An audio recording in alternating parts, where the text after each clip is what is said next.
Hello കൂട്ടുകാരെ, എല്ലാവർക്കും teacher at ഹോമിലേക്ക് സ്വാഗതം. ഇന്ന് നമ്മൾ പഠിക്കാൻ പോകുന്നത് 10th chapter our constitution. Colorful celebrations mark the Republic Day. New Delhi. The nation celebrated 65th Republic Day. The Prime Minister paid floral tribute at the Amar Jawan Jyoti to the brave soldiers who sacrificed their lives for the nation. A president unfurls the national flag in the presence of chief guest. He then gave away awards and received the Guard of Honor from the armed forces. A Republic Day parade along the Rajpath proclaimed the strength and cultural diversity of India. The parade was a rich display of the modern military weapons, art forms and floats from the different states. You have seen the new reports and photographs of the Grand Republic Day celebrations held in New Delhi. When do we celebrate the Republic Day? What is Republic? Indian Constitution officially came into force on 26 January 1950. India became a republic then, and every year we celebrate January 26 as the Republic Day. Republic is a system in which the head of the state is an elected person. Thus, our Constitution insists that the President of the country shall be an elected person.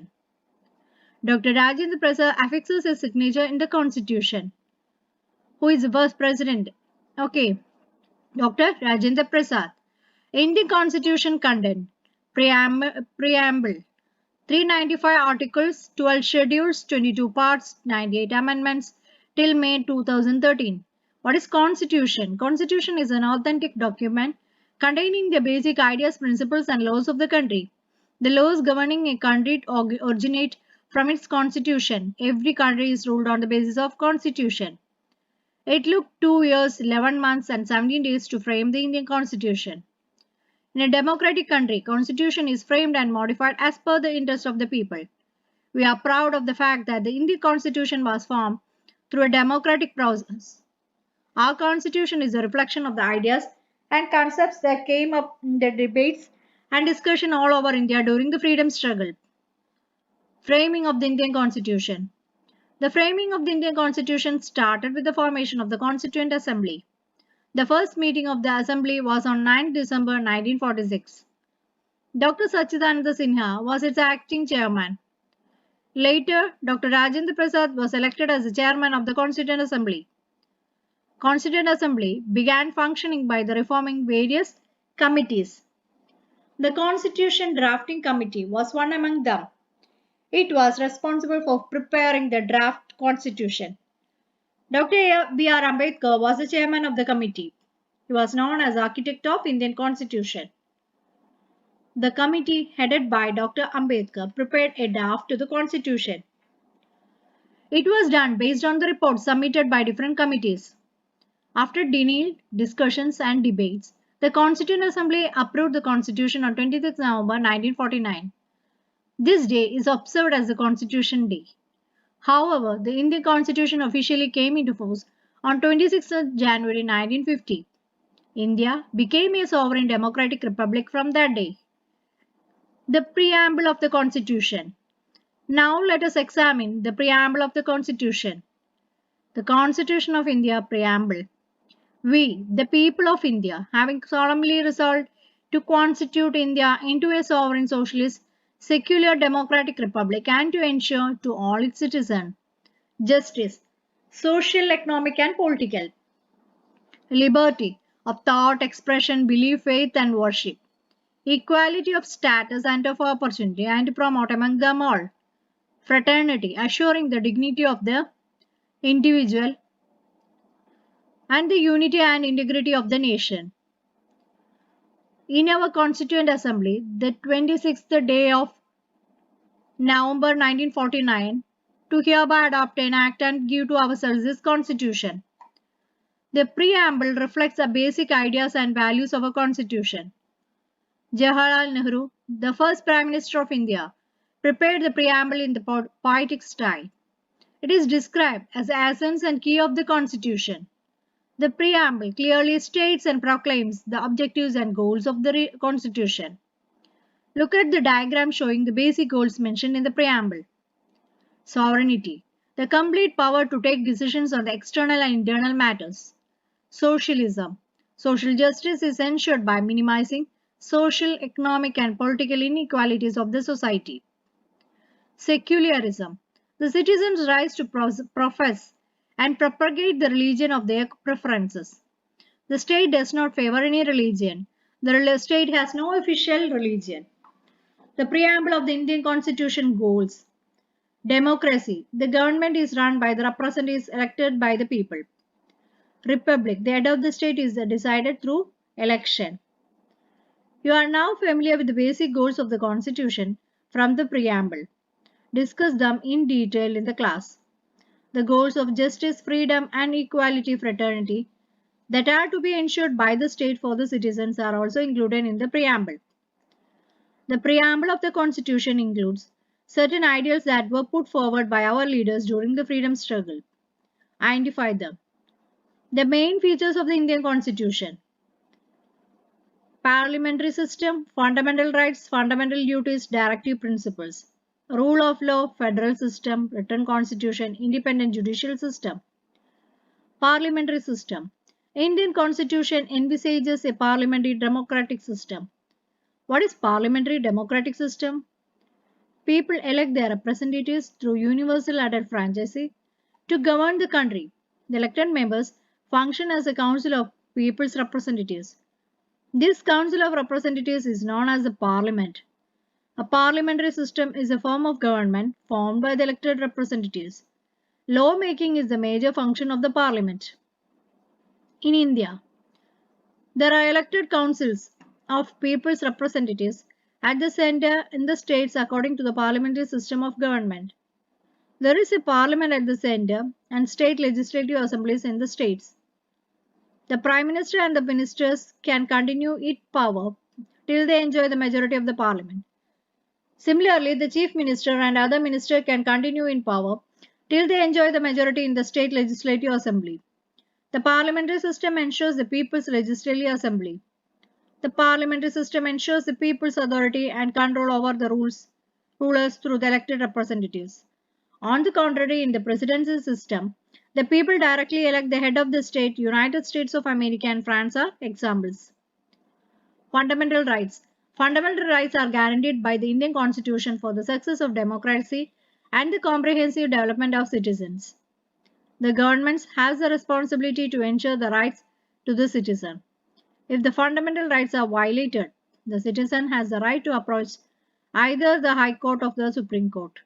The Constitution entrusts the courts to issue certain writs to protect the rights of the citizen in such circumstances. Right to equality, right to freedom, right against exploitation, right to freedom of religion, cultural and educational right, right to constitutional remedies. What does the picture indicate? Free and compulsory education for all the children between 6 and 14 years of age is a fundamental right. The right to education is included in Article 21A of the Constitution. It is the responsibility of the country to ensure quality primary education to all children. Given above is the logo of Sarva Shiksha Abhiyan, which is one of the government projects to ensure this responsibility. Conduct a seminar on the fundamental right with the help of the reading materials. Fundamental duties. The Constitution not only guarantees the fundamental right, but also states the fundamental duties of every citizen. Fundamental duties are the duties of each and every citizen towards the nation and that are to be performed compulsory. The fundamental duties insist the citizens should respect the Constitution and government institutions, protect environment and preserve the great Indian culture heritage. Society will progress smoothly only when every citizen performs his duties while enjoying his right. The right and duties are like the two sides of a coin. The rights cannot exist without the duties. The fundamental duties are included in your textbooks. Analyze them and prepare a note. Directive principles of state policy. Equal pay for men and women under the Mahatma Gandhi National Rural Employment Guarantee Scheme. Separate national park for the protection of stars. Free medical insurance for the socially and economically backward people. Archaeology department undertakes the preservation of the ancient forts. Let us find out the directive principles reflected in the new headlines. Provisions for equal wages for equal work for all, irrespective of gender. protection of the environment by conserving forests and wildlife, conservation of all the monuments of national and historical importance, welfare of citizens by building up a system based on economic, social, and political justice. Some principles are laid down in our constitutions as directions for the policy makers and rulers to ensure social justice. They are known as the directive principles of state policy. Some of the directive principles included in the constitutions are mentioned. The directive principles should be followed for the welfare of the people and the development of the state, while for framing laws and policies governments and trying to implement them. You have seen that a person can approach the judiciary if his/her fundamental rights are violated, but one cannot approach the court to enforce the directive principles. They are put into practice through the willpower of the government and the people. Rule of law. All are equal before law. What does this mean? It means that in a democracy, nobody is above the law and they are that all are subject to law. The rule of law was developed in its civilized and modern form based on the British Constitution. All modern democracies are based on the concept. Our constitution fully imbibes this concept and implements it. Federal system. Look at the news below. Food Security Bill passed. New Delhi. The Parliament has passed the Food Security Bill. A guideline has been prepared to ensure the participation of the state local governments. Food Security Bill was passed by the Parliament and it became an act in 2013. It aims to ensure the availability of food for all sections of people in India. This act is implemented with the support of the states. The state government are trying to implement it. Thus, the system of government in India shares power with the central, state and local governments. This is known as the federal system. Contrary to the federal system, if all the power is vested in the central government, it is known as the unitary system. India is a vast nation full of diversity. The federal system, it helps to maintain the unity of India amidst such regional diversity. Written Constitution. Our Constitution is written in the form of a text. It is the world's longest written constitution. There are written and unwritten constitutions in the world. Unwritten constitution means a document which is not written in the form of a text. Constitutional laws and rules exist in different places in different forms, like royal decrees, court orders, customs, traditional practices. Written Constitution India, USA, France, Australia, Brazil, South Africa. Unwritten Constitution Britain, Israel, New Zealand. Independent Judiciary. There is an independent judiciary in our country to protect the citizens' rights. The main duty of the judiciary is to legally protect the people and to punish the guilty. The judiciary is independent from the influence of the legislature and the executive, the two other organs of the government. Such an independent judiciary is a unique feature of Indian Constitution. Look at the hierarchy of the Indian judiciary. Highest court is Supreme Court, state is High Court, highest court in the state is High Court, lowest court that deals with civil cases is District Court, lowest court that deals with criminal cases is Sub Court, Municipal Court and Magistrate Court. Constitutional Amendment. The right to education RTE, free and compulsory education for all children between 4 and 6 years, 6 and 14 years of age, had been made part of the fundamental rights. Was the right to education a fundamental right?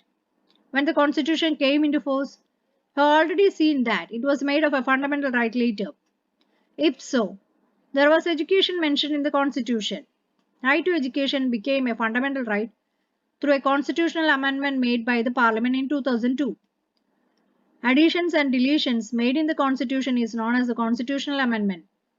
Parliament has the power to modify the Constitution as per the need of the people, need of the time, but the basic principles of the Constitution can never be changed. Right of property was a fundamental right in the beginning, but it was deleted from the list through the 44th Amendment. All the citizen institutions and organizations in India have to obey the Constitution. We are bound to live as per the Constitution and safeguard it. What is the summary? Constitution is a code of basic ideas and principles and laws about the governance of a country. There are written and unwritten constitutions in the world. Indian Constitution is the longest written constitution in the world. The Constituent Assembly framed the Indian Constitution through a continuous process. The Constitution describes the fundamental rights and duties of citizens. Additions and deletions done in the Constitution are known as amendments. So that's all reading about this chapter. Please read this chapter 2 or 3 times. Okay. Thank you.